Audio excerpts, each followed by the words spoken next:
La famille des géographes nigériens est en deuil avec la disparition lundi du professeur Hamidou Haruna Sidikou. La levée du corps suivie de l'enterrement ont respectivement eu lieu ce matin à la morgue de l'hôpital de Niamey et au village de Karbéji. Dans le volet rétrospectif de l'année 2014, ce soir, nous nous consacrerons au bilan de l'année écoulée pour la grande famille de la presse. Un bilan plutôt satisfaisant, nous dira Omar Manga. La Convention démocratique des travailleurs du Niger et la société Patson Industrie du Nigeria ont signé une convention de partenariat. Il s'agit par cet acte de livrer des motos à crédit aux travailleurs de la CDTN. Mesdames et messieurs, bonsoir et ravi de vous retrouver pour cette grande édition d'information sur la H24. Nous ouvrons ce journal avec cette note nécrologique. La grande famille des géographes nigériens vient en effet de perdre un géant. Professeur Hamidou Haruna Sidikou a tiré sa révérence lundi 12 janvier autant pour moi 2015. Il s'est éteint après de nobles services rendus à la nation. Son enterrement a eu lieu ce matin devant une foule attristée dans son village natal à Karabégi. C'est Nima Kiro Jibril. Ils étaient nombreux, les parents, amis et collègues, à accompagner le professeur Hamidou Haruna Sidikou à sa dernière demeure ce jour, mercredi 14 janvier 2015, au village de Karabégi, conformément à son testament. Professeur titulaire en géologie à l'université Abdou Moumouni de Niamey, Hamidou Haruna Sidikou s'est éteint le lundi 12 janvier 2015 après un brillant cursus scolaire et universitaire et de nobles services rendus à la nation. Tu es né le 4 mars 1946 à Niamey. Tu effectuas un cursus scolaire et universitaire exemplaire. Ta carrière fut exaltante dans tous les domaines de ta compétence. Pendant les années scolaires 1970-1971, tu fus professeur d'histoire-géographie au lycée national de Niamey, actuel lycée Issa Korombe, et conseiller pédagogique d'histoire et de géographie des établissements secondaires du Niger. De 1973 à 1974, tu fus le premier proviseur du lycée Ahmed Kourandaga de Zender.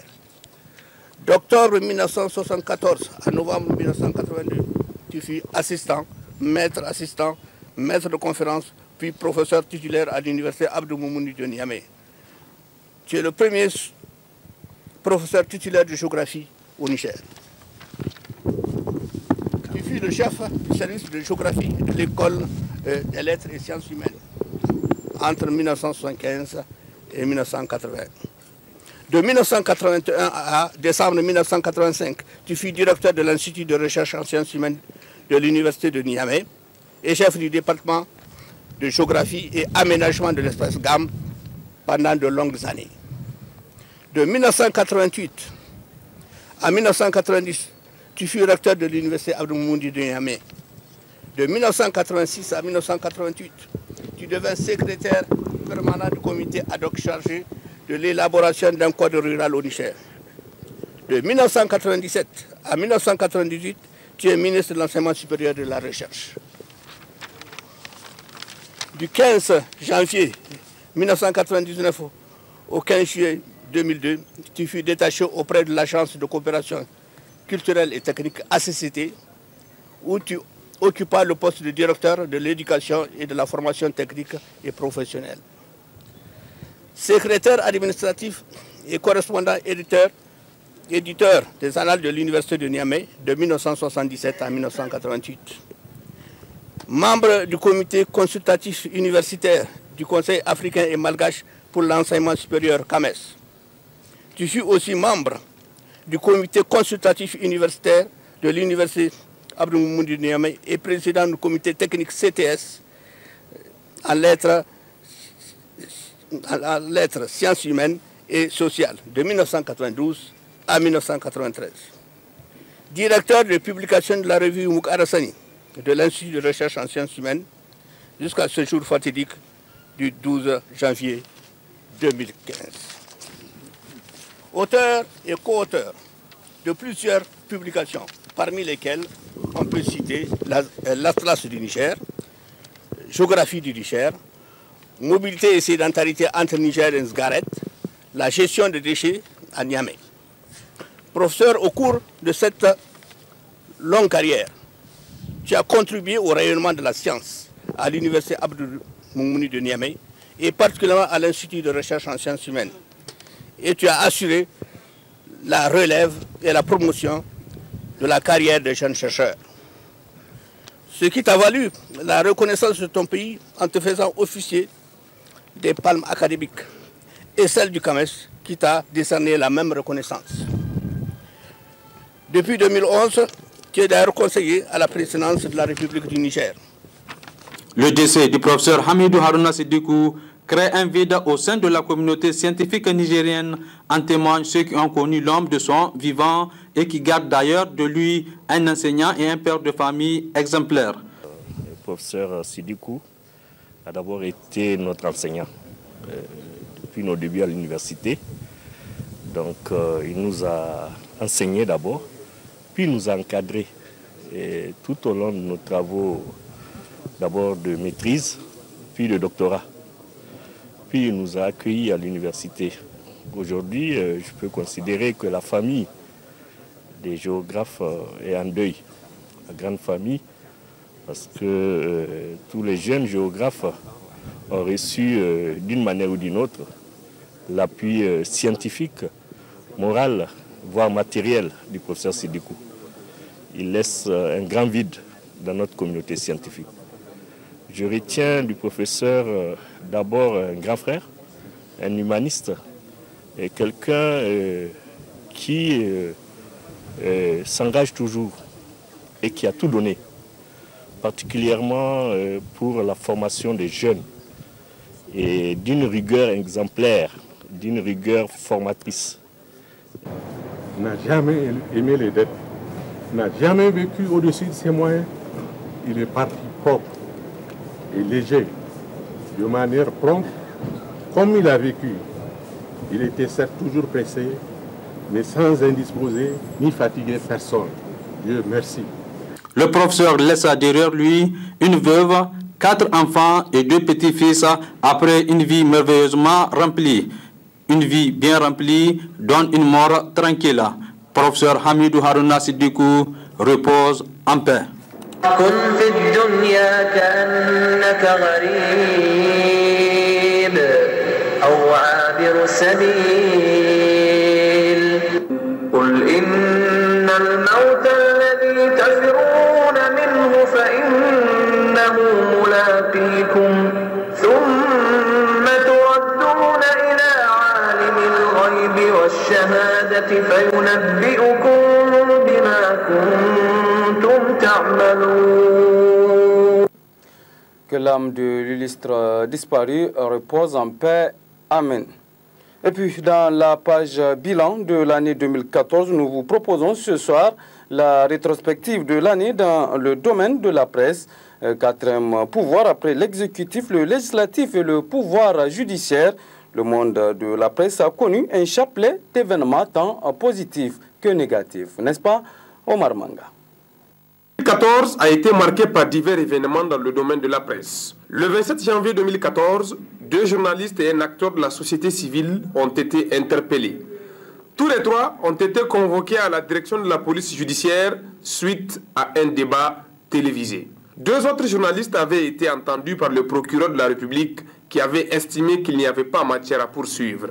Très vite, les organisations œuvrant dans le domaine ont réagi. Elles demandent l'abandon de toute poursuite des journalistes. 2014 fut riche en ateliers et formations sur la convention collective interprofessionnelle des médias. L'objectif étant de sécuriser le métier du journaliste en amenant les promoteurs des médias privés à son adoption. Cette dernière est un contrat qui lie les 2 parties sur la base d'un intérêt bien compris.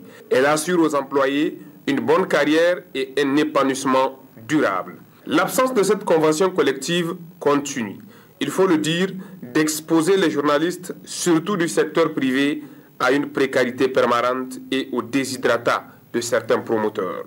Rappelons que le 30 novembre 2011, le président de la République, Issouf Mahamadou, a signé la déclaration de la montagne de la table qui appelle à l'abolition des lois pénales concernant les délits de diffamation et d'insulte. Replace la liberté de la presse au cœur des discussions, notamment en Afrique. C'est donc en souvenir de la signature de cet important texte que la presse nigérienne a célébré la première journée nationale de la liberté de la presse instaurée en mars 2014 par les autorités de la 7e République. Une journée au cours de laquelle plusieurs manifestations se sont déroulées au Palais de Congrès de Niamey en 2 phases, à savoir la journée proprement dite consacrant les expositions des médias, puis la soirée. Cette dernière a été consacrée à la proclamation des résultats des concours et la remise des prix aux lauréats. En somme, la première édition de la Journée nationale de la liberté de la presse a permis à l'ensemble des acteurs du domaine d'échanger sur la responsabilité du journaliste, la loi sur la publicité, la convention collective ainsi que la primauté aux sanctions des pairs qu'à celles des juges. Toujours, lors de cette journée, des panels portant sur les thèmes tels que les enjeux politiques, juridiques et économiques de la liberté de la presse au Niger, l'image de la femme dans les médias, enjeux de la télévision numérique terrestre et charte d'accès à l'information publique et aux documents d'administration ont été discutés. Malheureusement, en 2014, lors du classement mondial de la liberté de la presse réalisé par Reporters sans frontières, le rang du Niger a dégringolé. En effet, le Niger, qui occupait le 29e rang en 2012, a été classé au 43e rang en 2013, puis il a encore accusé un léger recul en se classant 48e sur les 180 pays qui composaient la liste en 2014. Ce décalage de 5 points, décrié par les organisations socio-professionnelles de la presse, qui justifie cela par l'irresponsabilité de certains journalistes. Tout cela pour dire qu'il est temps que les journalistes observent avec plus de rigueur dans la recherche, le traitement et la diffusion de l'information et tendre vers le professionnalisme. Ils doivent surtout faire la différence entre l'information et l'intoxication et faire en sorte que l'objectivité l'emporte sur la délation et le parti pris. Toujours en 2014, plusieurs étoiles du monde des médias ont tiré leur révérence. Il s'agit de Issa Hamidou Mayaki, journaliste au groupe de presse Labari, Wilfried Mama d'Alternative Espace Citoyen, Mohamed Fima, rédacteur en chef de la télévision nationale, et Sidikou, de son vivant, opérateur de prise de vue à la télévision mère. Il a perdu la vie avec 5 membres de sa famille dans un incendie. D'autres doyens du journalisme comme Amirou Garba Sidikou, Daouda Diallo se sont aussi éteints. Le monde de la presse nigérienne reconnaît les grands talents de ces illustres disparus. Le départ de ces hommes est la preuve tangible que la vie est une scène de théâtre. Qu'Allah leur accorde le repos éternel et qu'il fasse de 2015 une année d'espoir pour le monde de la presse par la signature de la convention collective interprofessionnelle des médias. Autre aspect de ce journal, les agents du ministère de la fonction publique et de la réforme administrative étaient ce matin en face de leur ministre de tutelle pour la traditionnelle présentation de vœux de Nouvel An. Une cérémonie placée cette année sous le signe de la transparence. Le point dans ce compte-rendu signé Murtala Zoubeiro. Entreprise par les agents du ministère en charge de la fonction publique et de la réforme administrative, cette cérémonie consacre la présentation de vœux de ces derniers à leur ministre de tutelle à l'orée du Nouvel An.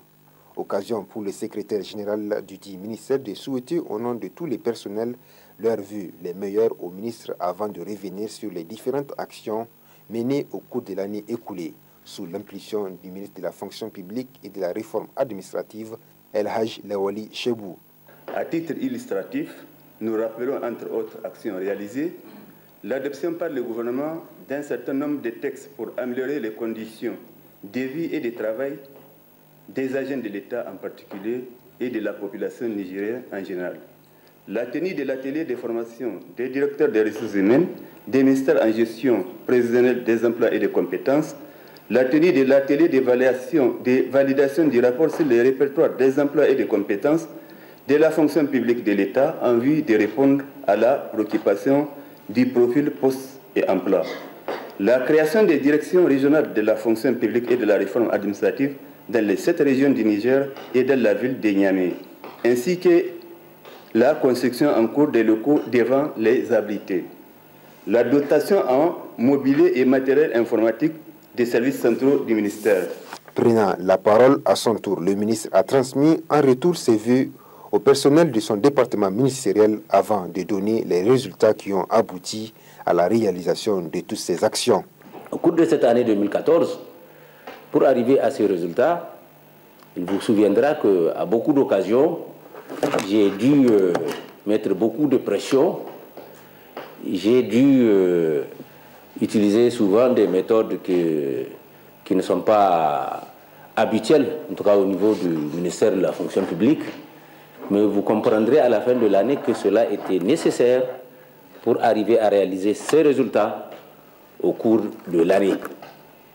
Il me paraît évident que si toutes ces pressions et ces méthodes n'ont pas été utilisées, il ne serait pas étonnant que beaucoup de ces activités réalisées soient en cours d'exécution, ce qui ne fait ni le bien de ceux qui en ont la charge et qui sont payés pour cela, ni le bien du pays et des citoyens pour lesquels ces services publics sont dispensés.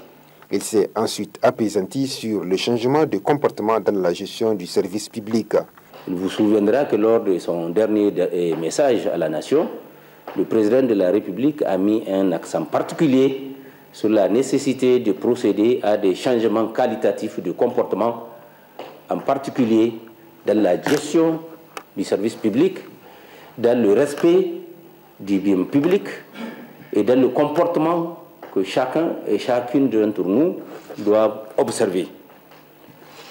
J'invite l'ensemble des agents du ministère de la fonction publique et de la réforme administrative à être à l'avant-garde de ce combat pour le changement de comportement et de mentalité qui est attendu de l'ensemble des fonctionnaires de l'État. Cette cérémonie de présentation de vœux des agents du ministère de la fonction publique et de la réforme administrative, placée cette année sous le signe de la transparence, a ainsi été l'occasion de jeter un regard rétrospectif sur les différentes actions menées par le dit ministère au cours de l'année écoulée. Et puis sur le front social, les négociations entre le gouvernement et l'intersyndicale des travailleurs du Niger ont repris hier à la primature. Aussitôt rouvertes, les discussions ont à nouveau été interrompues car la partie gouvernementale est cette fois revenue avec des propositions concrètes que l'ITN envisage d'analyser. Mariama Soumana. Après un mois d'interruption, les négociations entre les membres du gouvernement et l'intersyndicale des travailleurs du Niger, ITN, qui revendiquent la satisfaction de leur plateforme revendicative, ont repris. Le gouvernement nigérien, dans sa logique de promouvoir le dialogue social et dans le souci de trouver des solutions idoines aux préoccupations des travailleurs, s'est attelé à la satisfaction de ces principaux points de cette plateforme revendicative. Il s'agit d'abord par rapport à l'ITS et de consentir un rehaussement de l'abattement de l'ordre de 13% des frais professionnels. Cela constitue ou équivaudra à une réduction du taux d'ITS de l'ordre de 5%. Et ensuite, mais qui prendra effet à partir de l'année 2016, du fait que pour cette année 2015, le gouvernement fait face à beaucoup de défis que tout le monde connaît. Ces défis ont pour nom la question sécuritaire, la question humanitaire et un certain nombre d'engagements vis-à-vis de nos partenaires extérieurs. Maintenant, en ce qui est des primes et indemnités, le gouvernement, à travers le ministère de la fonction publique, a réussi à boucler l'élaboration du répertoire des emplois et des compétences à travers lesquels toutes les primes et indemnités à caractère spécifique et à caractère général ont été prévues. L'ITN, pour sa part, souhaite avoir ces propositions par écrit, lesquelles propositions seront examinées et analysées par les centrales syndicales, puis débattues lors de la prochaine rencontre avec la partie gouvernementale. Ils nous ont soumis un certain nombre de propositions, que ce soit sur la question de l'UTS, que ce soit sur la question de l'activation du code de rappel, qui est liée à la question des incidences financières, que ce soit sur l'harmonisation du régime indemnitaire. Et nous avons pris l'engagement au niveau de l'ITN de nous retrouver pour apprécier les différentes propositions. nous avons demandé que ces propositions nous soient soumises par écrit pour qu'on puisse mieux comprendre de quoi il s'agit concrètement, car ils sont venus avec un texte non écrit. Et vous savez, en la matière, on préfère avoir un texte écrit qui va mieux définir ce que le partenaire propose. Les négociations seront reprises dans les jours à venir. Espérons que ces deux parties puissent trouver un terrain d'entente pour le bon fonctionnement de l'administration nigérienne. Restons toujours sur le front social avec cette signature d'une convention de partenariat ce matin entre la Confédération démocratique des travailleurs du Niger, CDTN, et la société Padson Industries du Nigeria. Il s'agit par cette signature de livrer des motos à crédit au profit des travailleurs de la CDTN. Ima Seibou.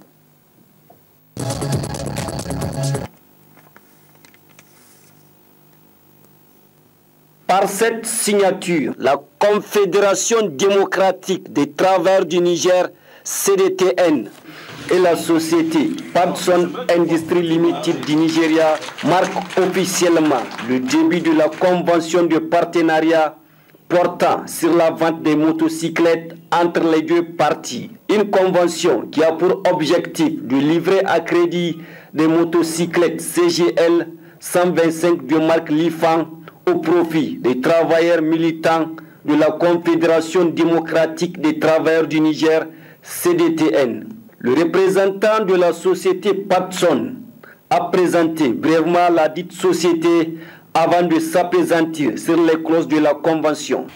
Donc ce que nous envisageons faire au Niger, c'est de faire bénéficier nos frères en leur vendant des motos à crédit payables pendant 14 mois, soit 32 142 francs qui seraient déduits mensuellement. Donc je pense que c'est ça qui nous unit ici pour signer cette convention avec la CDTN, donc qui prendra en charge de passer les messages de là où ils devaient être. Après avoir présenté sa structure syndicale, le secrétaire général de la Confédération démocratique des travailleurs du Niger, CDTN, s'est dit satisfait de voir la concrétisation de cette convention, qui n'est pas d'ailleurs la première du genre. Idrissa Jibrilla a émis le vœu que ce partenariat soit gagnant-gagnant. Nous, au niveau de notre confédération, c'est un moyen d'aider aussi les travailleurs, car avoir des motos à des prix raisonnables ou à un prix raisonnable, si on peut me permettre l'expression, parce que 450 000, comprenant les frais de douane, les frais d'assurance pour un an, un casque et autres, je pense que c'est abordable vu les prix qui sont appliqués sur le marché local. Nous souhaitons que ce partenariat, cette première phase, soit une réussite pour aborder d'autres phases, peut-être avec d'autres produits au-delà des motos. À travers cette convention, la Confédération démocratique des travailleurs du Niger, CDTN, prouve toute sa détermination à créer toutes les conditions nécessaires pour que ces militants soient dans les conditions minimales de travail. Les jeunes leaders de la région de Niamey à l'école sur la négociation, la communication et la culture de la paix, ainsi que l'éducation citoyenne, organisée par l'organisation non gouvernementale SOS Civisme, le dit atelier, s'étalera jusqu'au 16 janvier prochain. Ils sont une trentaine de jeunes de la région de Niamey désignés par leur structure qui bénéficient de la formation.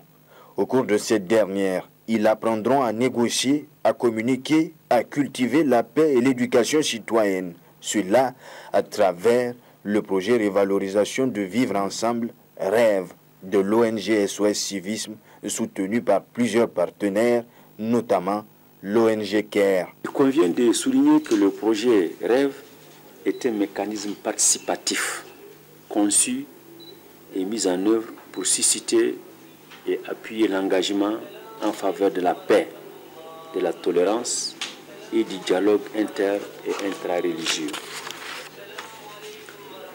Je note pour m'en réjouir la participation à cet atelier d'une trentaine de jeunes leaders, filles et garçons, issus du mouvement associatif local.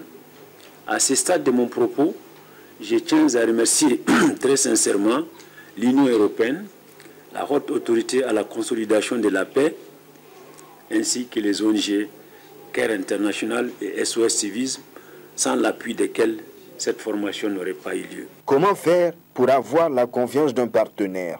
Comment s'y prendre pour que ce partenaire finance un projet? Comment prévenir un conflit? À toutes ces questions, les jeunes auront des réponses. Nous organisons une formation sur 2 modules. Négociation, communication, culture de la paix et citoyenneté.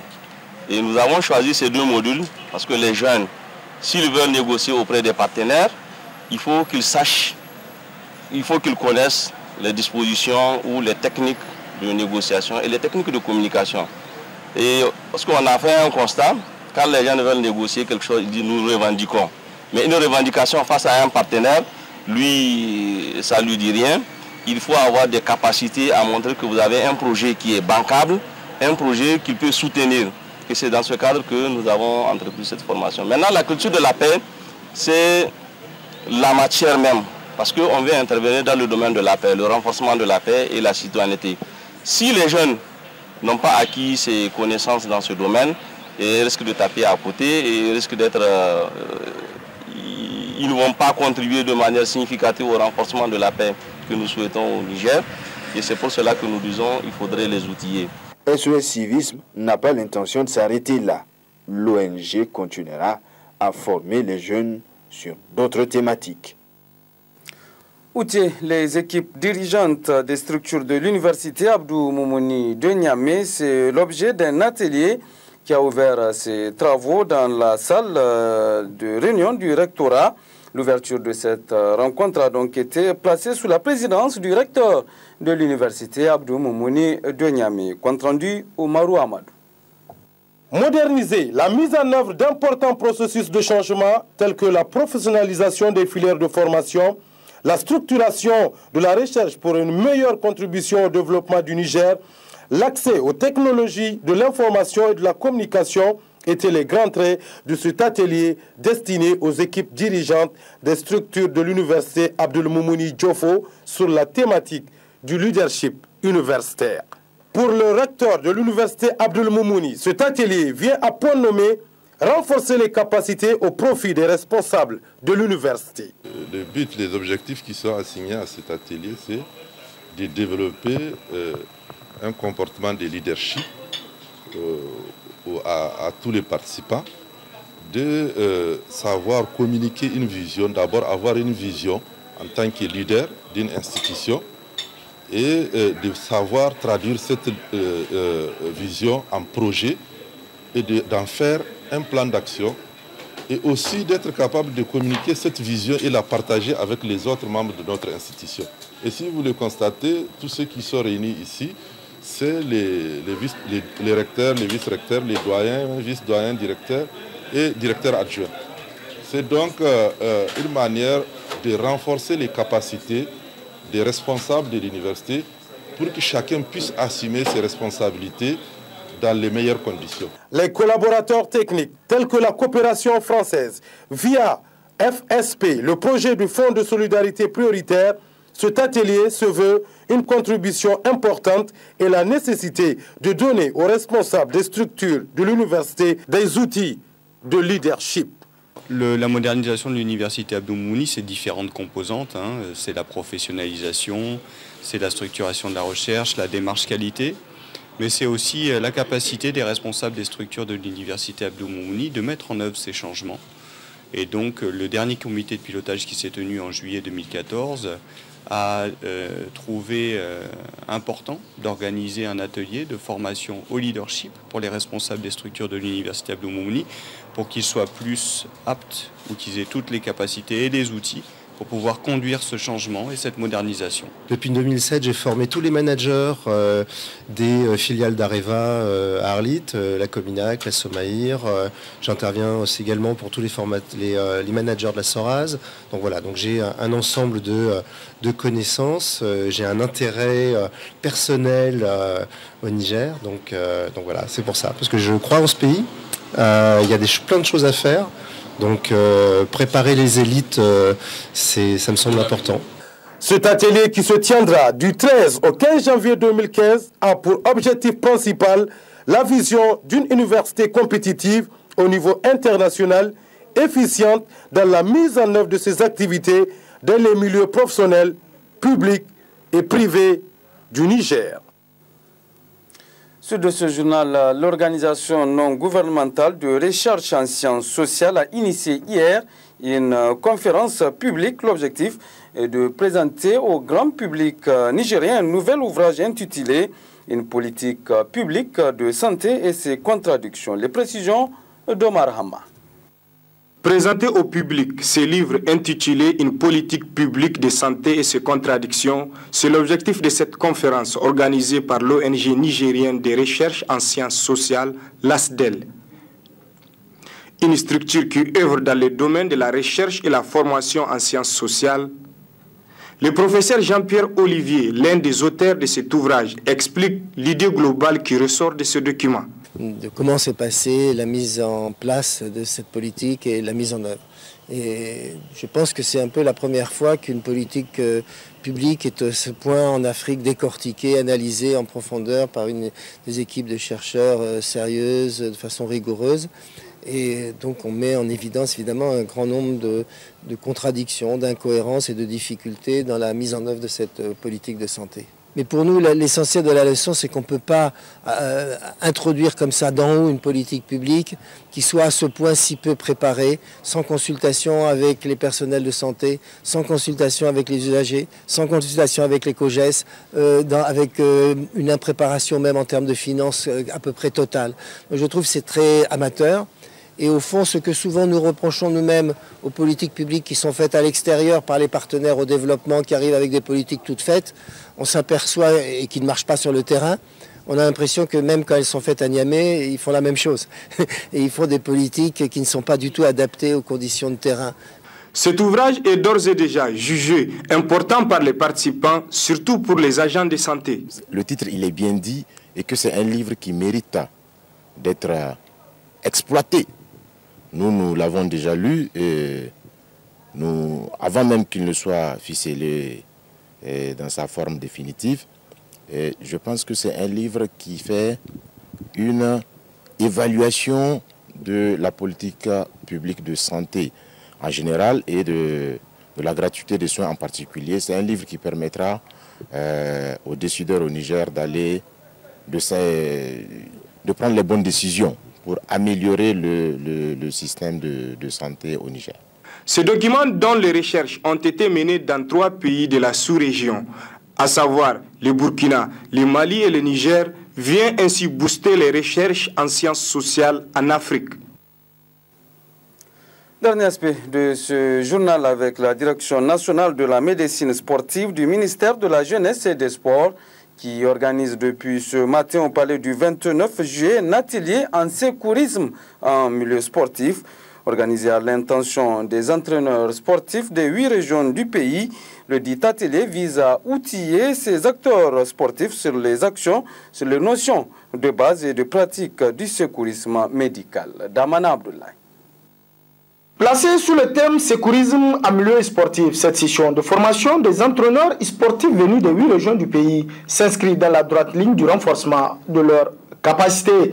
Organisée par le ministère de la Jeunesse et des Sports à travers la Direction nationale de la médecine sportive, cet atelier vise des objectifs: puissant levier de cohésion nationale et de développement de la fraternité entre les peuples. Le sport est au cœur de tous les grands rendez-vous fédérateurs. C'est pourquoi la sécurisation des pratiquants doit être assurée et encouragée, et à tous les niveaux. Les premiers secours représentent l'ensemble des techniques d'aide apportée aux personnes victimes d'un accident, d'un problème de santé ou d'un problème social compromettant à court terme leur état de santé.